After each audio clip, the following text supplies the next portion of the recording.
Hormuz প্রণালী আবারও পরিণত হয়েছে উত্তেজনার কেন্দ্রে। বিশ্বে অন্যতম গুরুত্বপূর্ণ এই নৌপথে যুক্তরাষ্ট্র ও ইরানের পাল্টাপাল্টি হামলার ঘটনায় মধ্যপ্রাচ্যে নতুন করে সংঘাতের আশঙ্কা তৈরি হয়েছে। কয়েকদিন ধরে চলা ভঙ্গুর যুদ্ধবিরতির মধ্যে দুই দেশের সাময়িক পদক্ষেপ পরিস্থিতিকে আরও অস্থির করে তুলেছে। ইরানের দাবি, বৃহস্পতিবার জার্ক বন্দরের কাছে তাদের একটি তেলবাহী ট্যাঙ্কারে প্রথমে হামলা চালায় মার্কিন বাহিনী। তেহরানের ভাষ্য অনুযায়ী এটি ছিল সরাসরি যুদ্ধবিরতির লঙ্ঘন। এর জবাবে Islamic Revolutionary Guard Corps IRGC নৌবাহিনী হরমুজ প্রণালী দিয়ে যাওয়া 3টি মার্কিন ডেস্ট্রয়ার USS রাফায়েল পেরাল্টা ও USS মেসনকে লক্ষ্য করে ক্ষেপণাস্ত্র ও ড্রোন হামলা চালায়।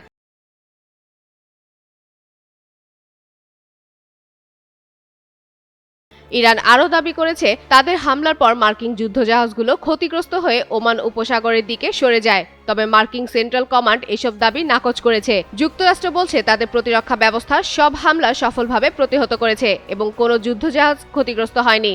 এর পরপরই মার্কিন বাহিনী পাল্টা পদক্ষেপ নেয়। যুক্তরাষ্ট্রের দাবি, আত্মরক্ষার অংশ হিসেবে ইরানের কেশম দ্বীপ, বন্দর আব্বাস, মিনাব ও সিরিক এলাকায় সামরিক স্থাপনায় বিমান ও ক্ষেপণাস্ত্রে হামলা চালানো হয়েছে। এই ঘটনায় দুই দেশের মধ্যে উত্তেজনা আরও বেড়েছে। মার্কিন প্রেসিডেন্ট ডোনাল্ড ট্রাম্প বলছেন, যুক্তরাষ্ট্র সংঘাত বাড়াতে চায় না, তবে নিজেদের বাহিনীর নিরাপত্তার প্রশ্নে কঠোর অবস্থান নেবে। অন্যদিকে ইরান পুরো ঘটনাকে মার্কিন আগ্রাসন হিসেবে বর্ণনা করেছে।